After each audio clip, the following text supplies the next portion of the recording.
पुत्र की ये पूरे हत्या का ये पूरा मामला था, जिसमें सज्जन कुमार पर हत्या के अलावा क्रिमिनल कॉन्स्पिरेसी के जो चार्ज हैं वो दिल्ली पुलिस ने लगाए थे। पिछली सुनवाई में जहां तक जो सुनवाई हुई थी, इस पूरे मामले को लेकर कोर्ट ने सभी पक्षों को सुनने के बाद फैसला सुनाया था और सज्जन कुमार को दोषी करार दिया था। तो ऐसे में अब इस पूरे मामले में सजा का ऐलान हो गया है। निश्चित तौर पर इस पूरे मामले में अपील जो है वो दिल्ली हाई कोर्ट में दायर की जाएगी, क्योंकि पीड़ित पक्ष और दिल्ली पुलिस का साफ तौर पर कहना था कि जिस तरह से क्रिमिनल कॉन्स्पिरेसी के तहत पिता पुत्र की हत्या जो की गई थी वह एक साजिश का हिस्सा है और एक जघन्यतम अपराध है। लिहाजा जघन्यतम अपराध में कैपिटल पनिशमेंट यानी कि उम्र कैद की सजा के अलावा कैपिटल पनिशमेंट यानी कि फांसी की सजा की जो मांग है वो पीड़ित पक्ष और दिल्ली पुलिस ने की थी। लेकिन आज दिल्ली की राउज एवेन्यू कोर्ट ने अपने फैसले में साफ किया है, चूंकि यह पिता पुत्र की हत्या का मामला है, इसमें ब्रूटली मर्डर जो है की बात नहीं आती है और ऐसे में रेयरेस्ट ऑफ द रेयर इस मामले को नहीं माना जा सकता है। लिहाजा सज्जन कुमार को उम्र कैद की सजा सुनाई जाती है। तो निश्चित तौर पर ट्रायल कोर्ट यानी कि राउज एवेन्यू कोर्ट ने इस मामले को रेयरेस्ट ऑफ द रेयर ना मानते हुए सज्जन कुमार को उम्र कैद की सजा सुनाई है। मैं आपको बता दूं कि कैंट इलाके में जो कैंट इलाके में जो सिख दंगा हुआ था उसमें पहले ही सज्जन कुमार उम्र कैद की सजा काट रहे हैं। ये दूसरी दफा है जब इन्हें 1984 दंगे के एक अन्य मामले में भी उम्र कैद की जो सजा है वो राउज एवेन्यू कोर्ट ने सुना दी है। तो अब दो मामले में उम्र कैद की सजा जो है वो सज्जन कुमार को काटना होगा और सज्जन कुमार लगातार जो कैंट इलाके में जिस तरह से दंगे हुए थे उसमें भी उन्होंने सुप्रीम कोर्ट से जमानत की गुहार लगाई थी, लेकिन अब तक उन्हें सुप्रीम कोर्ट से किसी भी तरह की फौरी तौर पर राहत नहीं मिल पाई है। ये माना जा सकता है कि अगर इस पूरे मामले में भी वो ऊपरी अदालत का रुख करते हैं तो भी राहत की गुंजाइश नहीं, क्योंकि एक मामले में ऑलरेडी सलाखों के पीछे हैं। बिल्कुल, देखिए जो कैंट इलाके में जो दंगे हुए थे उसमें भी उम्र कैद की सजा जो है वो सज्जन कुमार काट रहे हैं।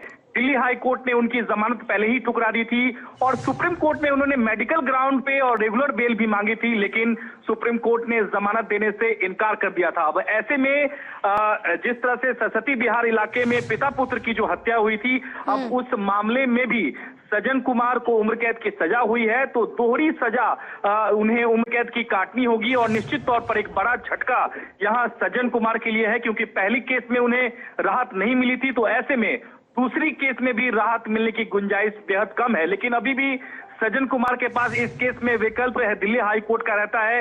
वहीं दिल्ली पुलिस और जो विक्टिम पक्ष है वो भी दिल्ली हाई कोर्ट का रुख कर सकते हैं, क्योंकि यहाँ विक्टिम फैमिली और जो दिल्ली पुलिस है वो लगातार मांग कर रही थी कि इस पूरे केस में उन्हें फांसी की सजा जो है वो दी जानी चाहिए, लेकिन कोर्ट ने रेयरेस्ट ऑफ द रेयर इस मामले को नहीं माना है। लेकिन बहस के दौरान में फांसी की सजा के लिए क्या जो है तर्क दिए जा रहे थे?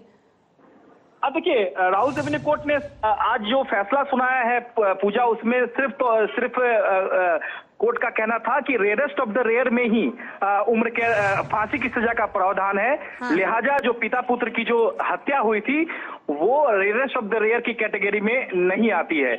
लेकिन अब इस पूरे मामले में दिल्ली हाई कोर्ट, चूंकि कोई भी ट्रायल कोर्ट फैसला नहीं है, इस निरशंस हत्यारे को कम से कम फांसी तो होनी चाहिए। हम इसके लिए दरख्वास्त करेंगे। आप जो भी उम्र कैद का फैसला है नहीं, बिल्कुल संतुष्ट नहीं है कि हजारों लोगों की हत्या हो गई हो, सड़क के ऊपर जिंदा जला दिया गया हो और इतने सालों के बाद इंसाफ मिले और वो भी उम्र कैद का, तो ये कोई मायने नहीं रखता है। हम दरख्वास्त करेंगे सरकार से कि वो अपील में जाएं, हायर कोर्ट जाएं और वहां से फांसी की सजा लेके आए।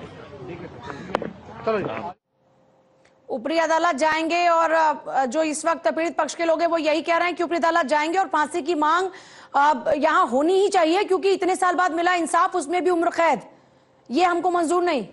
सुमित, देखिए 41 साल बाद पूजा, मैं आपको बताऊं कि 41 साल बाद ये फैसला आया है और अपने आप में ये ऐतिहासिक फैसला कहा जा सकता है, क्योंकि पिता पुत्र की जो हत्या का पूरा जो मामला था सरस्वती बिहार इलाके में सीधे तौर पर जो आरोप लगाए गए थे पीड़ित पक्ष और दिल्ली पुलिस की ओर से, वो साफ तौर पर कहे गए थे कि सज्जन कुमार और सज्जन कुमार के सहयोगी की शय पर इस हत्याकांड को अंजाम दिया गया था। और कोर्ट ने भी इस बात को माना था जब दोषी करार दिया गया था कि इस पूरे मामले में 302 का जो चार्ज है वो बनता है। लेकिन आज जब सजा का ऐलान किया गया है तो कोर्ट ने इसे रेयरेस्ट ऑफ द रेयर नहीं माना है और यही वजह है कि सज्जन कुमार को उम्र कैद की सजा जो है वो कोर्ट ने सुनाई है। फांसी की सजा देने से कोर्ट ने इनकार कर दिया है। तो निश्चित तौर पर यह पूरा जो मामला है वो दिल्ली हाई कोर्ट में अपील में जाएगा। यहाँ सज्जन कुमार भी जाएंगे कि उन्हें उम्र कैद की सजा से और थोड़ी बहुत राहत दी जाए, और वहीं दिल्ली पुलिस और विक्टिम जो पक्ष है वो चाहेगा कि इस मामले में फांसी की सजा जो है वो कम से कम इस केस में हो। तो अब मैं उस पर भी जज साहब का बहुत धन्यवाद करता हूं कि उन्होंने ये सजा सुनाई, और हमारे प्रधानमंत्री जी मोदी जी का भी बहुत बहुत धन्यवाद करता हूं। उन्होंने एसआई टीम को बनाया, एसआई टीम को बोला कि इसका जो लोगों ने केस बंद कर दिए गए थे उसको दोबारा खुलवाया, और खुलवाने के बाद जो है केस चला। लेकिन लगभग 40 साल के बाद आपको लग रहा है कि न्याय मिल रहा है, क्योंकि 40 साल बीत गए। 40 साल बीत गए, पहले तो केस ही बंद कर दिया था सीबीआई ने, उन्होंने तो बोल दिया था कुछ नहीं है। फिर प्रधानमंत्री मोदी जी ने, अमित शाह जी ने, उन्होंने इस केस को खुलवाया। खुलवाने के बाद जो है अपना केस की इन्वेस्टिगेशन हुई, और होने के बाद जो पाया गया ये दोषी है।